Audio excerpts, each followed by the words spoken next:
I'm a U.S. Marine, and this is my story on the experiences I've had during my deployment in Okinawa, Japan. I was there from September 2016 to March 2017. There is a brief history of that island itself. During the Second World War, there was a very bloody battle between the US and Japan on the island, a battle that lasted over 80 days. During the battle, there was an estimated 82,000 deaths on American and Japanese armed forces combined. And on top of that, there was an estimated 150,000 up to 300,000 Okinawan civilians that were either killed, committed suicide, or simply went missing after hiding in the caves underground, trying to keep away from the horrors of the war. Now, I was staying at Camp Schwab during my deployment. It's located further up north of the island, away from the rest of the bases down south, where most of the battle sites were. My first experience happened to a friend of mine who was on the deployment with me, but was soon sent to be a PMO, to be a guard or whatever those guys do. My buddy, let's name him Alex, was doing his usual roaming during his post around the base. It was around 3 in the morning. Suddenly, he caught sight of a person on top of the hill, just wandering aimlessly. He told me that this guy, who he thought was just another drunk Marine, was pacing back and forth, looking at the ground on the ridgeline of the hill. He couldn't see features because of how dark and far it was, but he could obviously see a silhouette or outline of a person. He didn't want to be a jerk or blind this guy, so before he reached out for his flashlight to get a better look at the situation, he called out to the man saying, "Hey, is everything all right?" And just then, the silhouette stopped walking and stood there facing the base for a good 5 seconds. Then it suddenly started walking away from Alex. He then tried calling out to him again, this time following him and letting the rest of the guards know on his radio about the situation. But the closer Alex got, the further the silhouette went. It seemed he couldn't keep up with him. Pretty soon, Alex was literally chasing this guy at a full sprint, but he or it just kept going faster and faster until the figure ran around an ammunition building. Now, Alex knew that he had him trapped because behind that building is nothing but a tall fence with barbed wire, so it was definitely a dead end. At that point, 2 more guards came in a vehicle to help Alex weed the guy out. One of the guards stayed by the car, while Alex and the second went separate ways around the building to find this runner. But as they went around and went between the fence and the building, they only found each other on the opposite side. At first, they figured he went inside the building through a window or unlocked the door, but as they opened the building once they got the keys, the only thing they discovered was that every other door and window was locked. What freaked them out the most was that there were no footprints anywhere on the muddy ground around the building, only their own. It was like that man had vanished. I later found out from other Marines that were stationed there that there was a ghost on the base that they called the Shadow Man. Apparently, if you catch sight of this dark figure and it notices you, it will then turn away to avoid you. There have been more incidents of this happening over the years, mostly by guards and the staff NCOs who are roving around the base. This next incident happened to not only me, but 2 more friends of mine during a field operation at a combat town in or around Camp Hansen. This was during the 2nd and 3rd night at different locations of the area. It was in the middle of the jungle inside the camp. The first night, my platoon was sleeping about 150 yards in the jungle from the road. There was a guard at an observation point set up on the side of the road. Now at midnight, it was my turn to guard, so I made my way there and I made sure I had my NVGs, my night vision goggles, with me, because though it was a full moon, there were some clouds in the sky that could make it a little difficult to see at night. So as I was there, I couldn't help this feeling that I was being watched, and this feeling felt as if it was coming from the other side of that road. Further on during the night, around 1:30 in the morning, I heard what sounded like footsteps and a dragging noise along the grass beside me.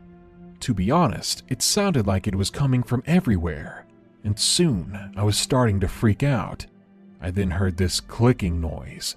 I first brushed it off as maybe a bird, but as I listened closer, It sounded more distinct, like the clicking a person makes with their tongue, and this was coming from the tree line across the road from me.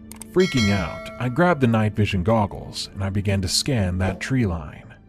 But there was nothing there. I couldn't find anything, not a person and no creature. Let's just say when someone finally came to relieve me, I went straight to my sleeping bag, but I didn't sleep at all that night. It was my friend Philip who was the one to take my post at 2 in the morning, and his experience was much more terrifying. Immediately after he had replaced me, he heard those same footsteps as I did, only this time they seemed to be closer. Being freaked out as well, he stood up scanning the area. About 30 minutes later, he heard what sounded like sobbing and mumbled words. It sounded like a woman faintly crying and saying something in a language he did not understand. This sobbing was coming from below him.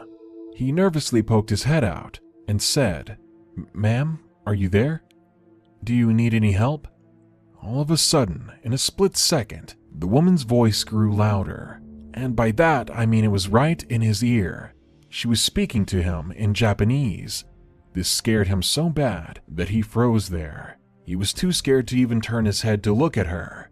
Once he snapped out of his trance, he sprinted towards the platoon, not even looking back once. This is when I heard him running past me, which scared the hell out of me, being freaked out as I was. I then overheard him saying to the sergeants about how there's no way he's going back there. I mean, this guy was horrified. I could hear it in his shaking voice. After that incident, there were a lot of Marines that were on a high sense of alert during the rest of our operation. The next night, we spent the night in the combat town inside the buildings, since it was raining a bit. During the night, we had 2 posts, each with machine guns. The posts were on top of the highest buildings in the small, empty town. Once again, we were surrounded by jungle and tree lines that bordered the town. Once I finished my post, I went to my sleeping bag to get some shut-eye, when suddenly I was woken up about 20 minutes later by the very Marine who had come to relieve me. He said to me in a whisper, There's someone out there, man. I saw them with my NVGs. They walked right out of the jungle, crossed the road, and then another shorter person followed them. I told him it's probably range control guys and to go back to the post. Another half-hour passed, then he came back and woke me up, along with a sergeant, telling us, "I saw them again. Dude, this time whoever it is keeps poking their head in and out of the tree line." After that, the annoyed sergeant and I grabbed 2 more Marines, a total of 4 of us, to gear up and go investigate. As we went along the outside of the combat town between the tree line of the jungle and the buildings, I was told to go to the second post to let the Marine who's on watch know that my fire team will be walking by. As I walked along the tree line, I was filled with this feeling of dread and a feeling of being watched once more. I tried to shake it off until I heard in the distance of the jungle what sounded like children talking and playing. Now, it was around 2 in the morning, so I figured, what the hell are children doing out here in the middle of nowhere? I tried to ignore it. Maybe my mind was playing tricks on me, and I went upstairs to the building to let the Marine know of the situation. The Marine on watch was a good friend of mine named Jerry, and as I was explaining to him what was going on out there was a distinct laughter from a child, and it was coming from the tree line right behind us. The laughter was so loud that the sergeant sleeping a few feet from us scrambled to his feet and was like, "What the hell was that? Did you guys just hear that?" He was as startled as we were. Jerry then said to me, "It's probably your guys playing with us, isn't it?"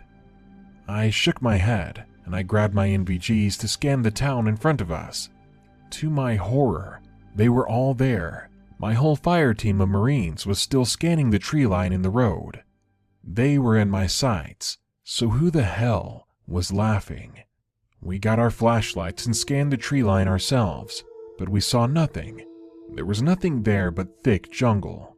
Not even the sound of insects or animals were heard. Once my fire team assembled, they too found nothing during the small patrol. There were no footprints or indications of someone or something walking around that area. No evidence that anyone had been there, despite the sightings of humanoid figures. I've come to realize how haunted Okinawa really is. As beautiful as it is there, it's a very eerie place. Out of these experiences, I've learned a few things.